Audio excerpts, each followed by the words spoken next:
Welcome to Business Coaching Secrets with Karl Bryan. If you want to attract new high-end coaching clients, fill live events, and build a wildly profitable coaching practice where business owners pay, stay, and refer, you've come to the right place. In this podcast, Karl provides his keys to the kingdom for finding and signing high-paying clients and building the coaching business of your dreams. Here we go.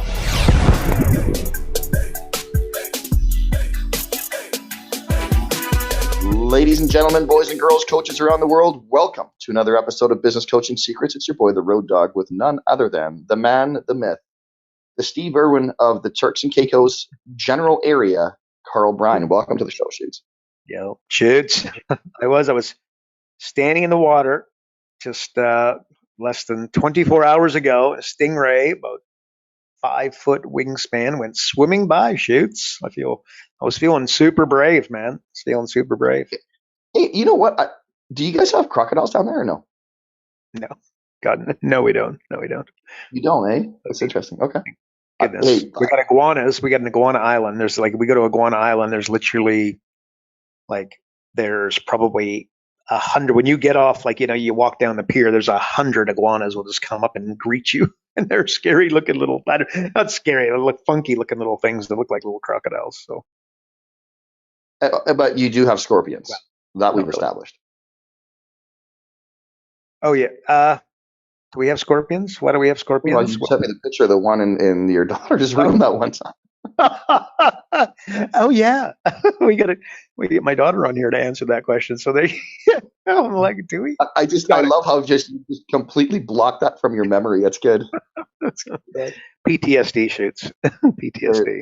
There it is. All right, let's get into it here, bud. I got an interesting question that came in because obviously you and I were like the broken record of broken records when it comes to, hey, how do I get clients? Hey, do an event. Live events, we love that, right? Like it's you can't possibly convince us there's anything better. But anywho, on that note, so somebody wrote in, they've got an event coming up that they're speaking at, but they've got 10 speakers lined up. So the $1 million question is, are you doing the Ricky Bobby, if you're not first, you're last? Like, are you going first? Should they arrange themselves as the first speaker or the last speaker? There we go. What was the Ricky Bobby thing? What's the deal there? Have you ever seen Talladega Nights? Oh yeah, okay, yeah, sir. Okay, yeah, got it. Yeah, love it. Yeah, I've seen it multiple times. There you go. Okay, I knew that from somewhere. I'm trying to work it out. Okay, there you go. High five. Nice one. I should have been on the ball and had something clever to say, but that is not the case. Okay, so on point. Somebody's got an event. They got 10 speakers, and they're saying, should they go first, last, or maybe something? Should they be the opening act, kind of introducing the whole thing and kicking off the whole event, or should they be the closing act? Yeah. Cool. Okay, look, last out, first remembered. Very important. The folks at the beginning. The folks at the beginning will be first forgotten. The folks at the beginning will be first forgotten, right? When doing a presentation, do you put your best content at the beginning, middle, or the end, right? Or do you leave like a nugget? And the reality is that you should leave them with a bang. And I think that a lot of folks make that mistake. Like they put their real killer stuff at the beginning. And by the way, your beginning should be very hard hitting, and something, like a headline on an ad, the first thing.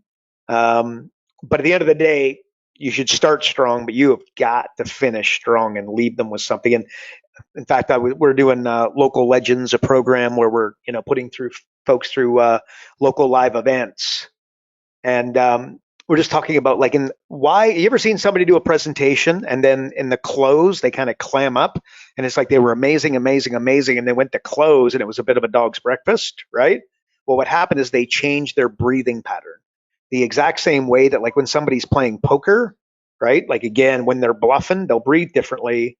When they're not, you know what I mean? When they got a good hand, they're a little bit calmer, right? You can see it's the way they breathe. Same thing with playing pool. My dad was a bit of a pool shark back in the day. You know, he's hustling people for money. Again, saying he played poker and he was doing that, right? It's my old man doing, right? But at the end of the day, they on the 8 ball they change their breathing pattern, and that's the mess. So what am I? That's when they screw up, when it really matters. What am I getting at? When you do your close, you can't clam up, and when you clam up is defined by shortening of breath, and then that's where you get nervous, you look nervous, you act nervous, your face tightens up a little bit, the words don't flow the way they were. So make sure you practice that. You got to make sure that. Yeah, you should be leaving them a nugget at the end, but also again when you're doing your close, if you're climbing up, that's what's happening. And look, rock bands. Here's a question for you: where do rock bands play their most popular song? And think about it for a minute. I bet you just thought it's the encore, right? And they open up with a really strong song, but at the end of the day, the best one is when they come back out. And by the way, road dogs should be mentioned. Are they, if they're trying to sell, like if your platform selling, that might adjust a little bit, depending on it's your event or somebody else's. Like just before lunch is a great time to go when you're selling. But really, if it's your event, you should be the last one.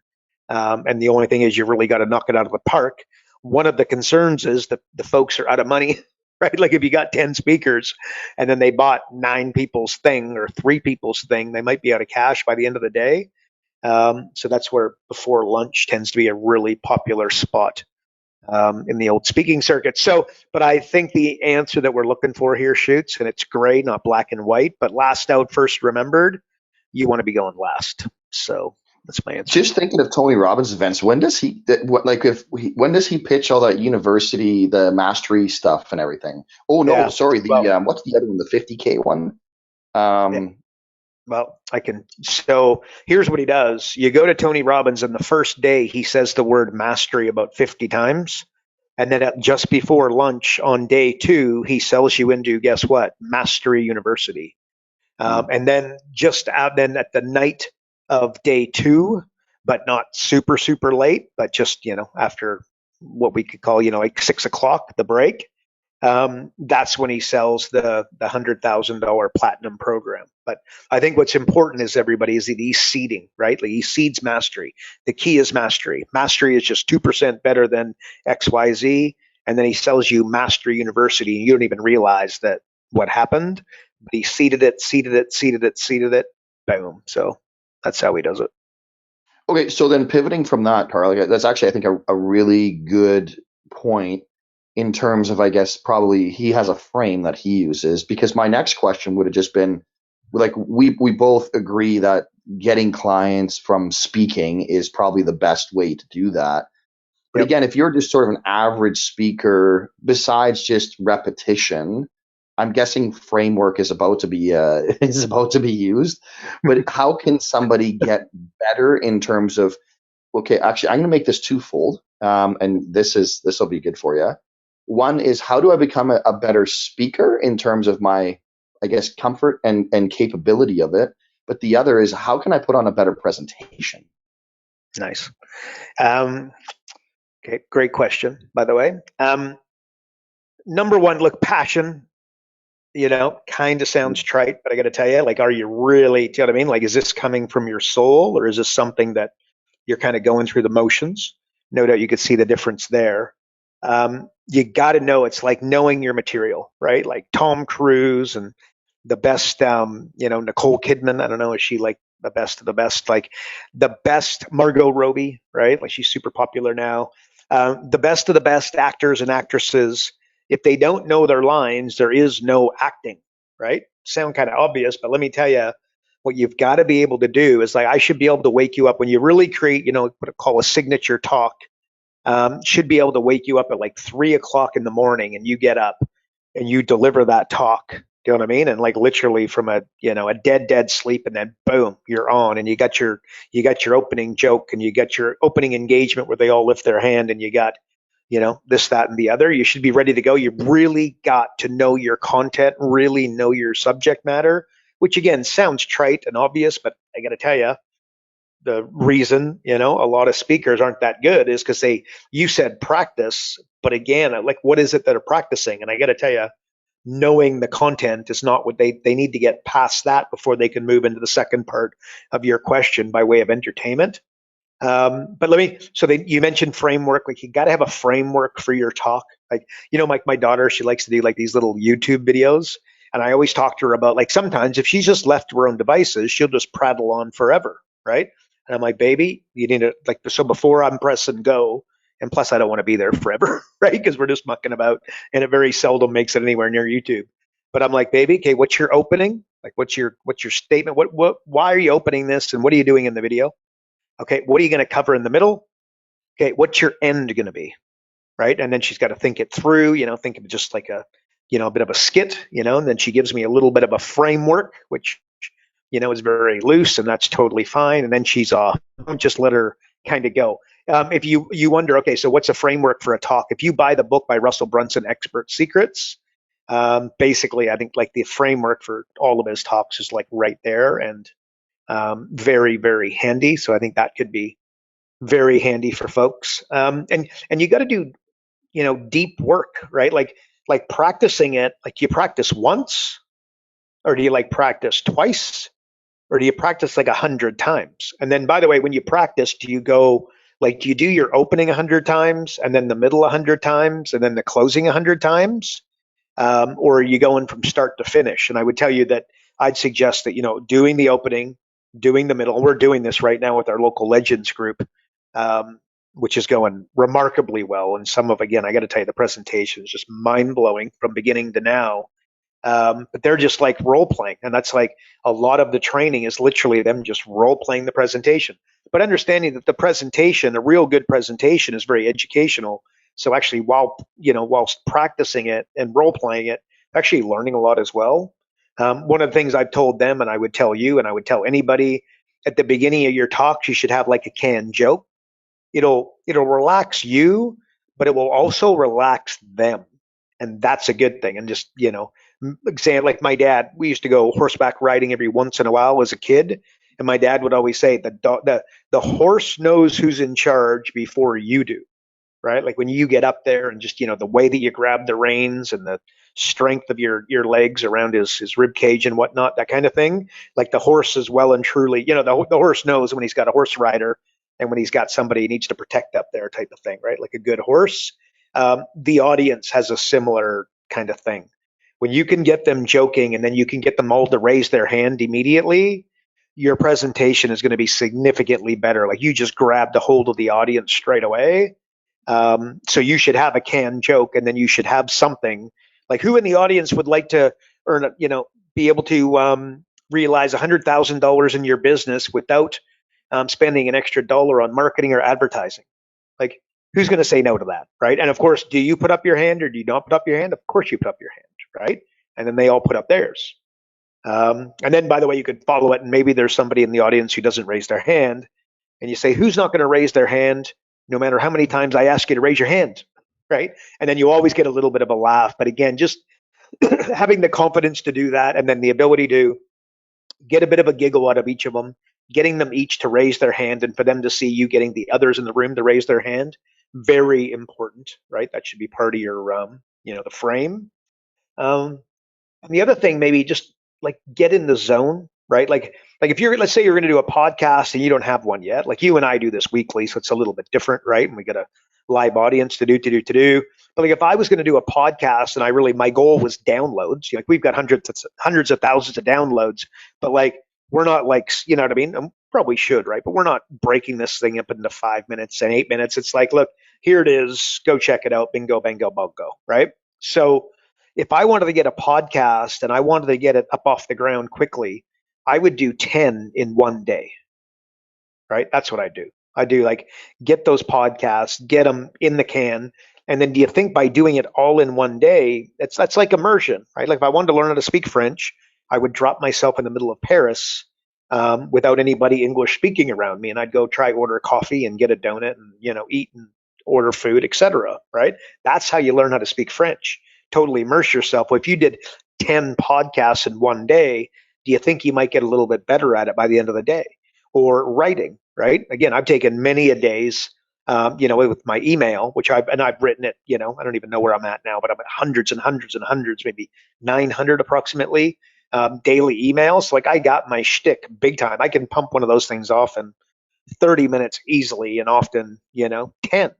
But because I've taken days off, and I would write 10 in one day at many different. I should probably do that as a frame, by the way. But again, hey, it's just the style. But if I was challenged with my daily email and it was a real bugger of a thing, with 100% certainty, I'd be booking off a day, and then I'd be writing all the emails so that they're in the can, they're ready to go. Videos might even be way more relevant.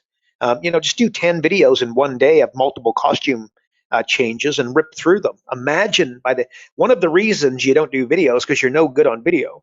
Well, the reason you're no good on video is because you don't do video, right? Well, do 10 in one day. Bingo, bango, bongo. By the first one and the 10th one, I guarantee you're going to be significantly better, total immersion.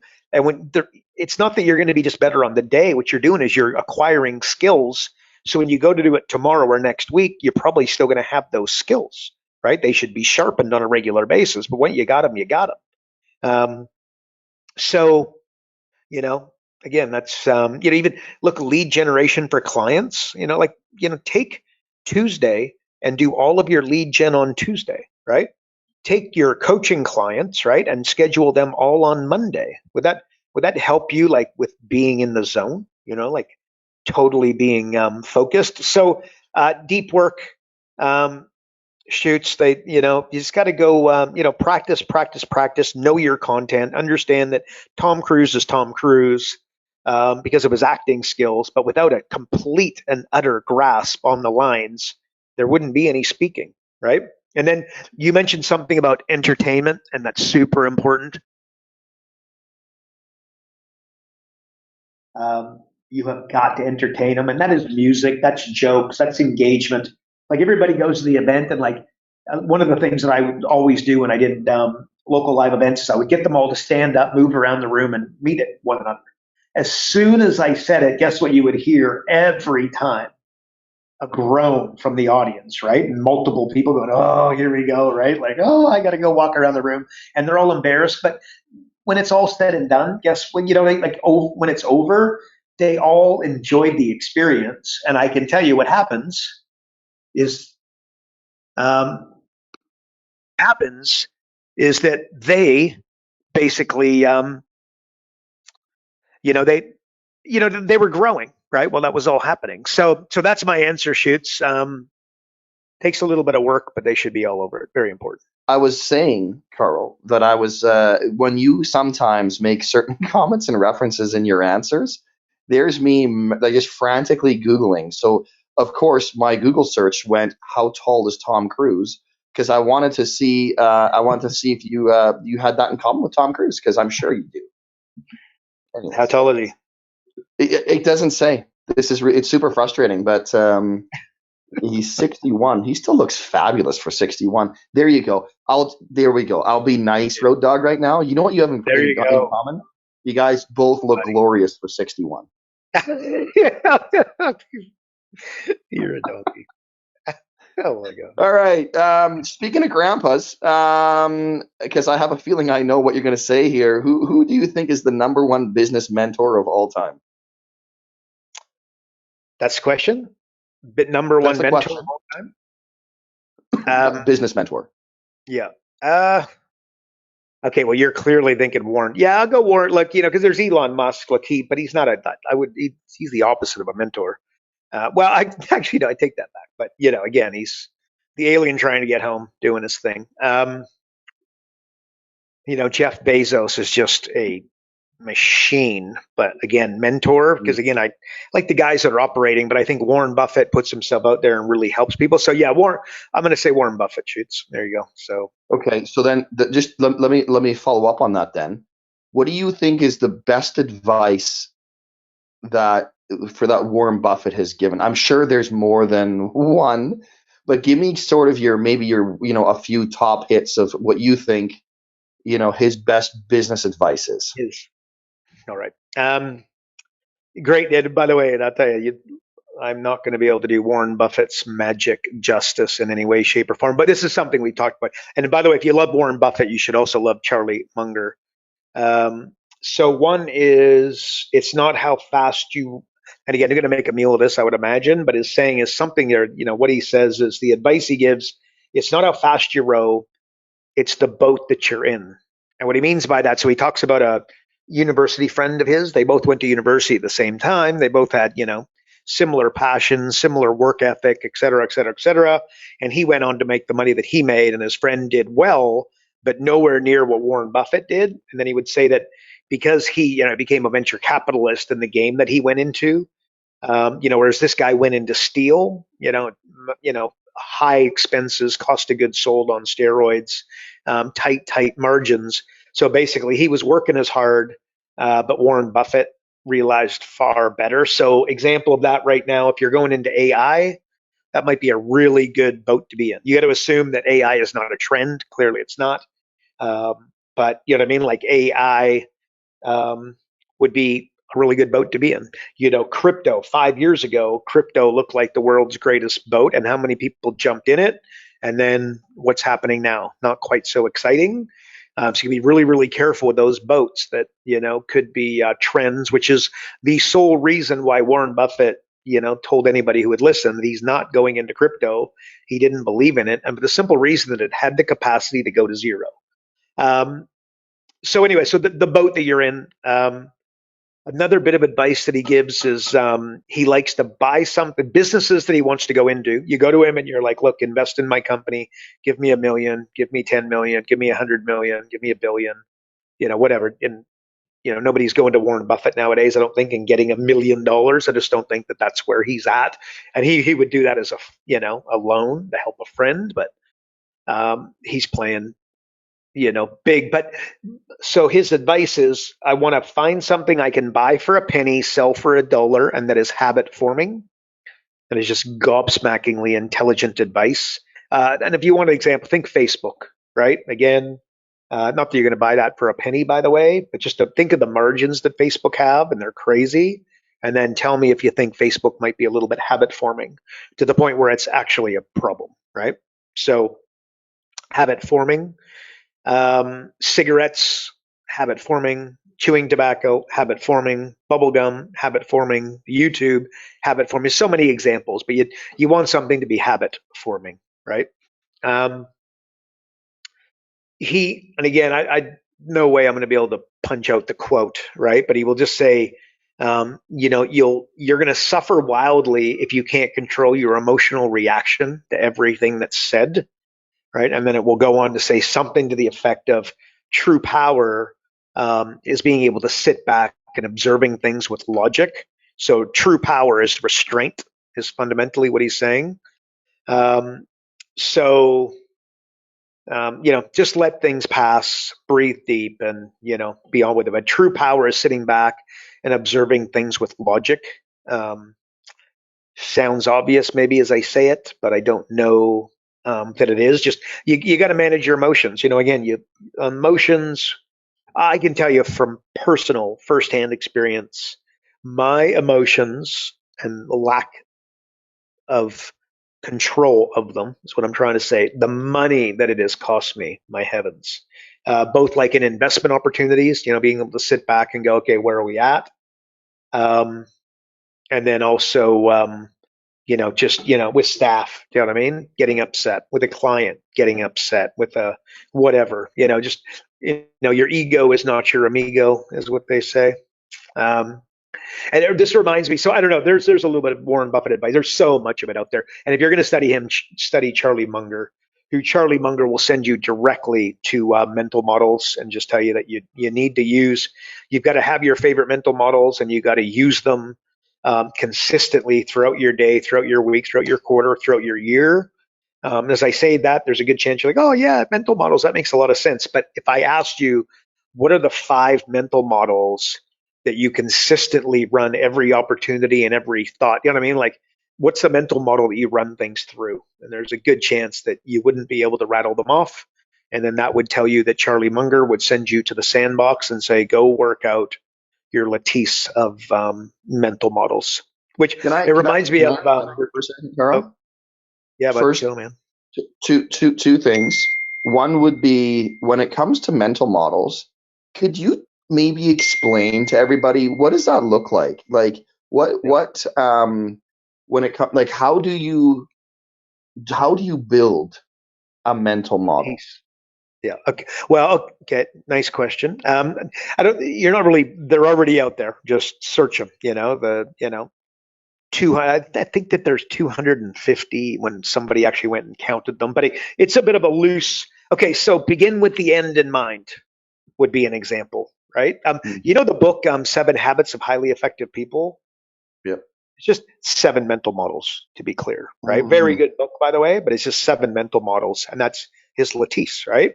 Um, So, begin with the end in mind would be one. That which is immediate, in fact, this Charlie Munger talks about this one. That which is immediately available is overvalued.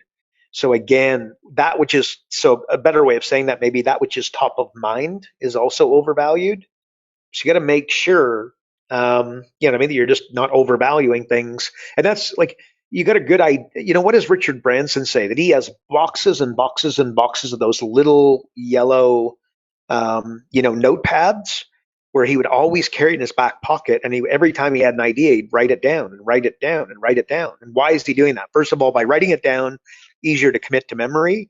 And by the way, he could go back through it and say, what was that thought? What was that idea? What was that plan? What did I think of? And he could go and he can revisit them, which is a way of combating the fact that that which is immediately, top of mind or that which is immediately available is overvalued, right? So, yeah, just so many of them. And then somebody who's really smart, and I think that this is Charlie Munger saying this, by the way, but like what they'll tell you is the ultimate sign of intelligence is being able to have conflicting thoughts on a specific argument, right? Like let's use the vaccine because that's such an amazing one that everybody loves to talk about. But you could be like pro-vax and then anti-vax passport, right? Like to see how you know what I mean? Like, there's two very opposing views on the same thing. And I think that you'd find 90% of the population, you're pro vax, you're like, oh, yeah, well, you got to be able to prove it if you're going to travel and whatnot. And then somebody else will say like anti vax and then be all against it. So, it's like, voting one way locally and then voting nationally for a different party, right? Like again, very few people do that. Like let's say you're a Republican, having 100% belief in everything that the Republican Party say and represent. I don't know. I think it's literally laughable for me, right? Not for anybody else, right? But for me, it's like, come on, right? Like you got to be able to think for yourself a little bit here, and that would be an example of just taking on other people's views and just cookie cutter stuff that may not be representative of what you're trying to do.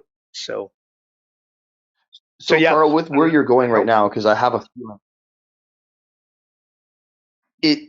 yes, it does. I just want to say, with where you're going right now, I have a feeling that this is a part of it.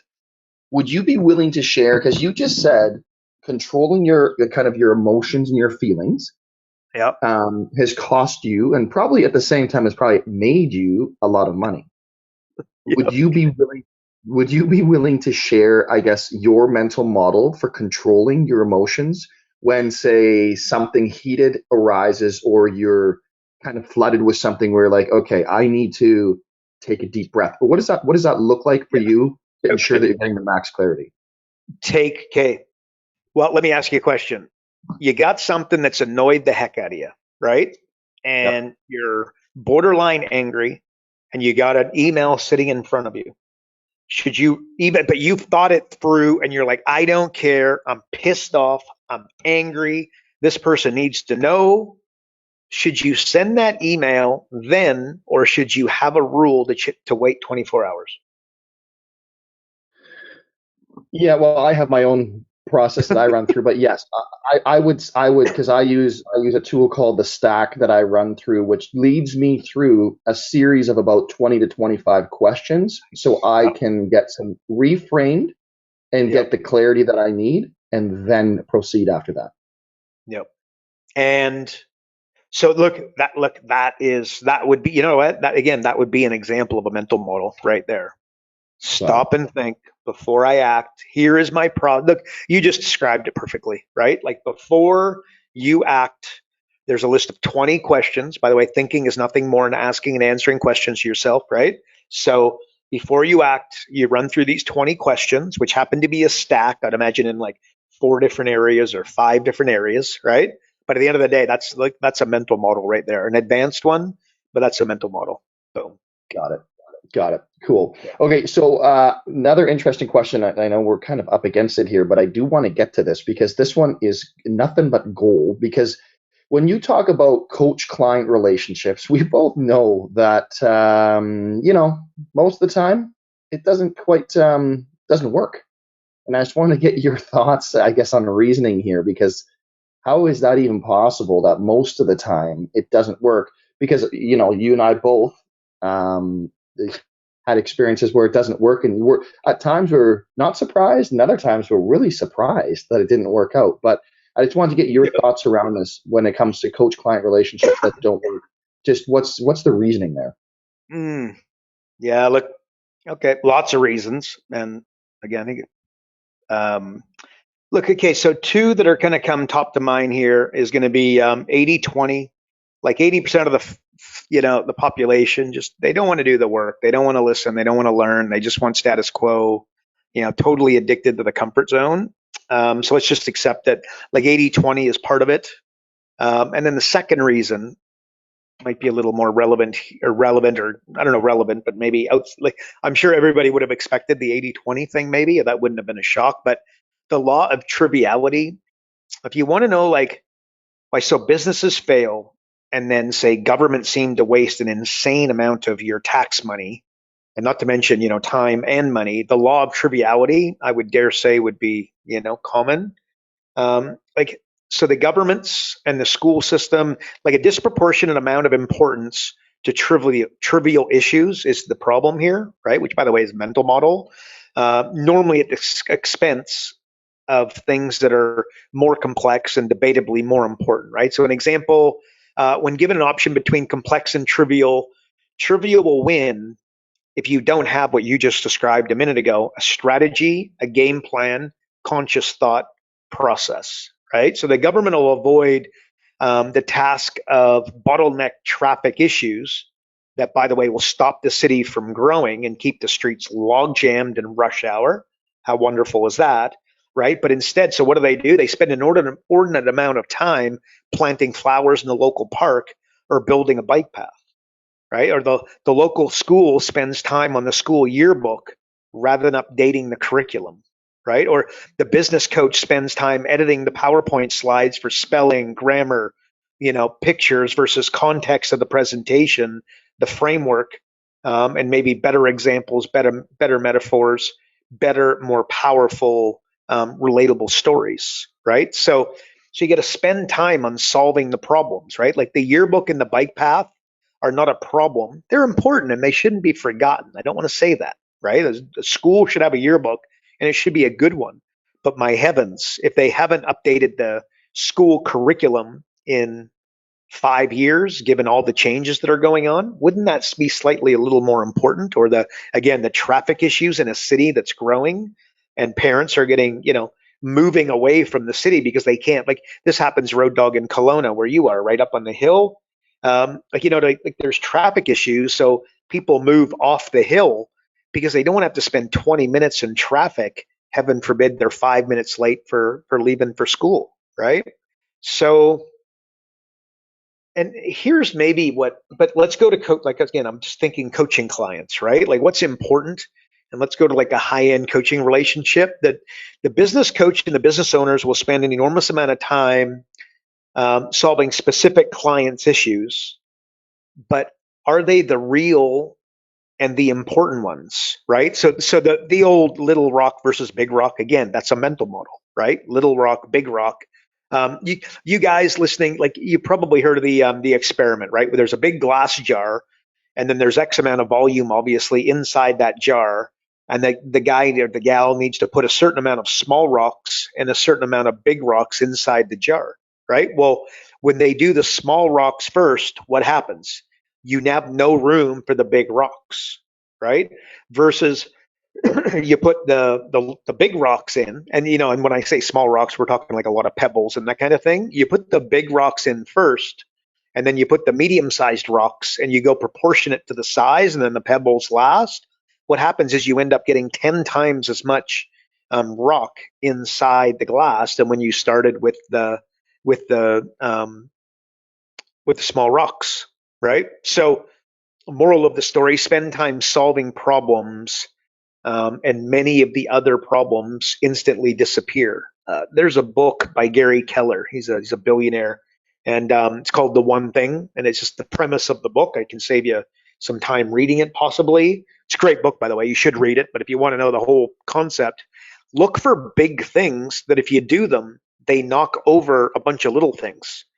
Right? So again, which problem that if you solve now knocks over a bunch of other stuff on the other end? And by the way, do this first thing in the AM, right? So like do these hard-hitting big rock type activities in the morning and watch how productive your the rest of your day is. And you guys know that one, right? Like you go on holidays and you're leaving on Saturday morning. How's your Friday afternoon? And it's like you are flat out on. Often Friday afternoon, you got nothing left to do because Friday morning you are so boom, boom, boom, boom. You're hitting that to-do list like a wild man or a wild woman, and you're just like knocking things over. It's like, oh my gosh, I had the most productive day. Well, you got to manufacture those types of situations, by the way. Manufacture deadlines for yourself and your coaching clients, and be a good idea. Anyway, but first, though, that sounds good. So the problem with the whole exercise is it's obvious, but identifying those big rocks can be challenging. It'll be hard, but it'll be worth it. Which, by the way, it means your clients won't do it because they don't use mental models and they would rather draw their attention time towards those trivial things. What do? The frame is they confuse being busy with being successful. That is a bad idea. So stop your high-end coaching clients from suffering from the law of triviality is something that I'm going to recommend. Look for big rocks. Look for problems to solve. Look for big problems to solve that knock over other problems. And don't be lazy in your thinking and think business models. So 80-20 and law of triviality shoots. That's what I'm going to say. What do you think? Love it. I love the big problems that you can solve. It's funny. Last week on my hike, one of the great lines I got out of that is just, what you got to do is just solve more rich people problems. That's all you got to do if you want to charge more, right? Like the size of the problems that you solve have a direct relationship with the dollar amounts that you can ask for. So I absolutely love that. But listen, Shoots, why don't you close us out? What's the one thing that if somebody listening today takes just one piece from this podcast and implements into their business, what do you think is the one thing today? I'm going to say just stop. Like we said it a zillion times on the podcast in different ways. Like you see, like we started talking business models, and then I started answering a question, and I'm like, oh my gosh, I'm just talking about business models again, right? The law of triviality. So that's what I'm think in business models. And again, a frame for it: stop and think, stop and think, stop and think, stop and think, and then you get better at it, and you work out your own questions the way that Road Dogg's got his 20 questions. And that's the way to do it. So that's what I'm going to say. Love it. Well, everybody, thanks for tuning in to another episode of Business Coaching Secrets with none other than the man, the myth, the legend, King Karl himself. And if you're not on the inside and getting access to the pre-show, or you're getting access to Karl's daily emails, or just want more information on how to grow and scale your coaching company, visit focus.com and subscribe today. And again, if you enjoyed this podcast, please share with a fellow coach or someone you think might make a great coach. And of course, we'd always appreciate it if you would rate the episode if you like what you heard. And that is it for another week. We will see you in the next episode. And remember, folks, progress equals happiness. Take care, everybody. Karl Bryan built Profit Acceleration Software 2.0 to train business coaches how to find any small business owner more than $100,000 in 45 minutes without them spending an extra dollar on marketing or advertising. This becomes a business coach's superpower. So as a business coach, you'll never again have to worry about working with business owners that can't afford your high-end coaching fees. check us out at focused.com.